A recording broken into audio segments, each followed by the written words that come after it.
সবাই ভালো আছেন। তো আজকের টিউটোরিয়ালে সবাইকে স্বাগতম জানাচ্ছি। আমি মোহাম্মদ এহসানুল হক। আমার ইয়াহসান সিটি অফিসিয়ালস ইউটিউব চ্যানেলে আজকের পর থেকে মাইক্রোসফট ওয়ার্ড এবং এক্সেল এর প্রত্যেকটা ফাংশন, প্রত্যেকটা কাজ আমি পুঙ্খানুপুঙ্খানু আলোচনা করব পর্বভেদে। তাই আমার প্রত্যেকটি ভিডিও দেখার জন্য অনুরোধ করছি। প্রত্যেকটি ভিডিও আপনারা দেখলে অবশ্যই মাইক্রোসফট ওয়ার্ড এবং এক্সেল আপনাদের জন্য একদম সহজ হয়ে যাবে ইনশাল্লাহ। তো আজকে আমি আলোচনা করব পর্ব নম্বর 1 মাইক্রোসফট ওয়ার্ডের। আমরা ওয়ার্ড দিয়ে শুরু করব, এক্সেল হচ্ছে একদম শেষের দিকে থাকবে। দুটাই খুব ইম্পর্টেন্ট। যে কোনো অফিস, আদালত, চাকরি, প্রত্যেকটা কাজে আমাদের মাইক্রোসফট ওয়ার্ড এবং হচ্ছে এক্সেল খুব দরকার। তাই চেষ্টা করবেন খুব ভালো করে আমার এই ভিডিওগুলো মনোযোগ সহকারে দেখতে। আশা করি আপনাদের জন্য বেস্টটাই দিব। তো সর্বপ্রথম আমি মাইক্রোসফট ওয়ার্ড যে সফটওয়্যারটা রয়েছে, এটা হচ্ছে একটি মাইক্রোসফট কোম্পানির সফটওয়্যার, যেখানে হচ্ছে সকল ধরনের কাজ করা যায়। লেখালেখি, ডকুমেন্টস তৈরি, সিভি তৈরি করা, তারপর হচ্ছে দরখাস্ত লেখা, যে কোনো লেখালেখির কাজ, এবং সকল ধরনের ডিজাইনও করা যায়। আমরা আস্তে আস্তে দেখব। সর্বপ্রথম আমরা এই ফাইলে ক্লিক করার পরে এখানে ব্ল্যাঙ্ক ডকুমেন্ট যে দেখা যাচ্ছে, এখান থেকে একটি ব্ল্যাঙ্ক ডকুমেন্ট নিয়ে নেব। আমি যখন ব্ল্যাঙ্ক ডকুমেন্ট নিয়েছি, দেখেন উপরে file, home, insert, design, layout, কতগুলো ফাংশন রয়েছে। প্রত্যেকটার ফাংশন কিন্তু খুব গুরুত্বপূর্ণ, এটা মনে রাখা অতি জরুরি। এরপরে দেখতে পাচ্ছেন আমি যখন হোমে ক্লিক করেছি, নিচে একটা টাস্কবার এসেছে। এই টাস্কবারে অনেক ফাংশন রয়েছে, আমরা প্রত্যেকটা ফাংশন আস্তে আস্তে শিখবো। এরপর আমরা ইনসার্টে যখন ক্লিক করব, তখন দেখেন এখানে আরো কিছু ফাংশন রয়েছে, প্রত্যেকটা ফাংশন আমরা আস্তে আস্তে শিখবো। ডিজাইনে দেখেন অনেক ডিজাইন রয়েছে, প্রত্যেকটা ডিজাইন আমরা আস্তে আস্তে আসলে দেখব।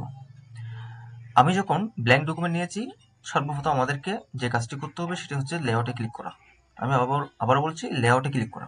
খুব ভালো করে মনে রাখবেন। লেআউটে যখন ক্লিক করবেন, তখন আপনার কাছে এরকম একটি টাস্কবার শো হবে। তো সেই টাস্কবার থেকে আপনারা দেখতে পাবেন সাইজ, ঠিক আছে? সাইজ একবার ক্লিক করবেন। সাইজে ক্লিক করার পর আপনার প্রয়োজনীয় সাইজ এখানে চলে আসবে। যদি আপনার প্রয়োজনীয় সাইজ এখানে না থাকে, তাহলে মোর পেপারে গিয়ে আপনারা জাস্ট এখানে ওয়েট এবং হাইট দিয়ে দিবেন, দেখবেন যে আপনার চলে আসছে। ঠিক আছে, আপনি এভাবে করতে পারেন। তো সচরাচর তো আমরা A4 সাইজেই ডকুমেন্টস তৈরি করি, এই জন্য আমরা A4 সাইজটি নিয়ে নিব। এখানে দেখেন মার্জিন লেখা আছে।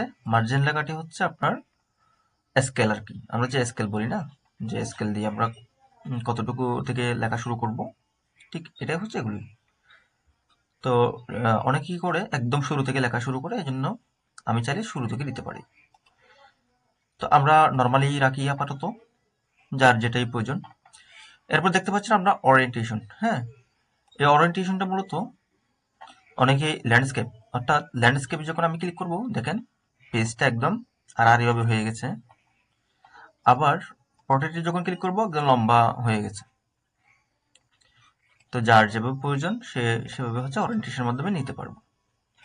এরপর দেখতে পাচ্ছেন কলাম। অনেক সময় আমাদেরকে দুই কলামে লিখতে হয়, অর্থাৎ এ পাশে লিখতে হয়, আবার এ পাশে লিখতে হয়। তখন আমরা এখান থেকে 2 কলামস নিতে পারি বা 3 কলামস নিতে পারি, যার যে এরকম ইচ্ছা আপনি নিতে পারেন। ঠিক আছে, আমরা এগুলো আস্তে আস্তে জানবো।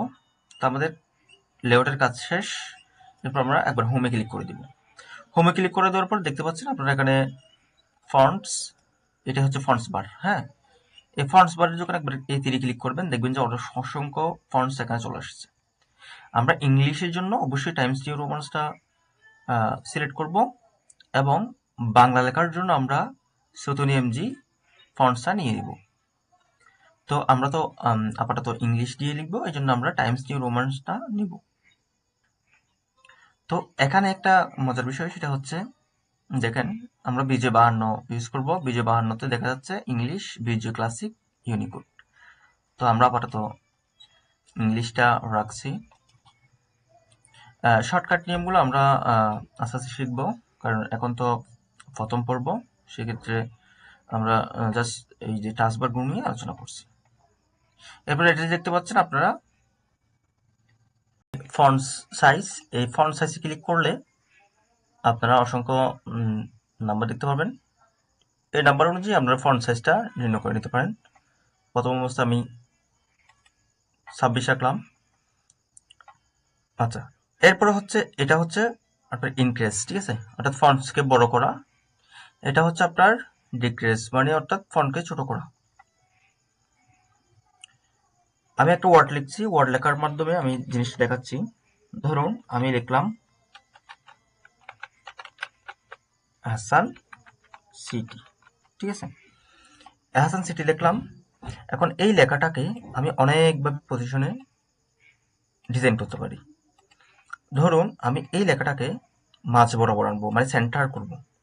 সেন্টার করার জন্য আপনাকে এই যে এখানে কিছু অপশন দেখতে পাচ্ছেন, এখানে মাউস রাখলে আপনি দেখতে পারবেন এটা হচ্ছে সেন্টার, দেখতে পাচ্ছেন সেন্টার।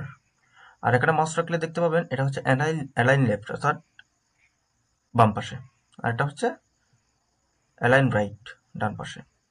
এখানে আপনারা শর্টকাট ইউজ করতে পারেন। অ্যালাইন রাইটের জন্য কন্ট্রোল আর দিতে পারেন, এটার জন্য কন্ট্রোল ই দিতে পারেন, এটার জন্য আপনারা কন্ট্রোল এল দিয়ে শর্টকাট নিয়মটা ফলো করতে পারেন। তো আমরা এখানে একবার কন্ট্রোল ই দিয়ে এটাকে সেন্টার করে দিব। কন্ট্রোল ই দিয়ে এটাকে সেন্টার করলাম, দেখছেন এটা খুব সুন্দর করে সেন্টার হয়ে গেছে। তো আমি বলেছিলাম না এটা ইনক্রিজ দিয়ে চাইলে আমরা এটাকে বড় করতে পারি, আবার ডিক্রিজ দিয়ে এটাকে আমরা ছোট করতে পারি। তো আমি এতটুকু রাখলাম। এরপর হচ্ছে এখানে দেখতে পাচ্ছেন বোল্ড, কন্ট্রোল বি দিয়ে আপনারা বোল্ড করতে পারেন, অথবা এখানে ক্লিক করেও আপনারা লেখাটাকে একটু গাঢ় বোল্ড করে দিতে পারেন। এরপরে আমি চাচ্ছি এই লেখাটাকে একটু বাঁকা করার জন্য, তো আপনারা কন্ট্রোল আইও প্রেস করতে পারেন, অথবা ইতালিক দিতে পারেন, ঠিক আছে। ইতালিক, এই আইটা যখন ক্লিক করবেন দেখবেন যে এটা অটোমেটিকলি ইতালিক হয়ে গেছে। এরপরে দেখতে পাচ্ছেন আপনারা আন্ডারলাইন, আপনারা কন্ট্রোল ইউ দিয়েও আন্ডারলাইন করতে পারেন, অথবা এখানে ক্লিক করেও আন্ডারলাইন করে দিতে পারেন। আন্ডারলাইন হয়ে গেছে, মানে একটা লেখার নিচে আপনারা অনেকভাবে পজিশন অনুযায়ী ডিজাইন করতে পারেন। তো আমি চাচ্ছি এই লেখাটাকে কালার করার জন্য। তো কালার করার জন্য আপনারা দেখতে পাচ্ছেন এখানে ফন্টস কালার, এই ফন্টস কালারের উপর একবার এই তীরের মধ্যে ক্লিক করবেন, এখানে অসংখ্য কালার আসছে। আপনার ইচ্ছে অনুযায়ী আপনি এখান থেকে কালার নিতে পারেন। তো আমি এটা নিলাম। এখন আমি চাচ্ছি সিটিতে থাকবে ব্ল্যাক, না রেড, এবং এটা থাকবে হচ্ছে ব্ল্যাক।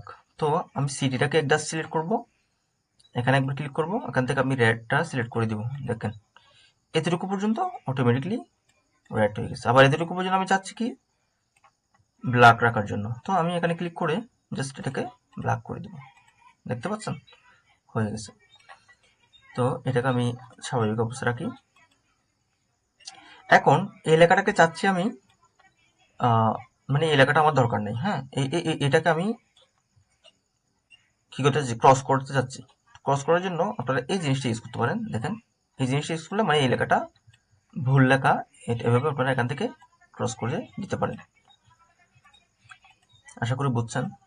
এখন আপনি চাচ্ছেন এই লেখাটার উপর, সম্পূর্ণ লেখার উপর একটা কালার দিতে, আপনি চাইলে তাও পারবেন।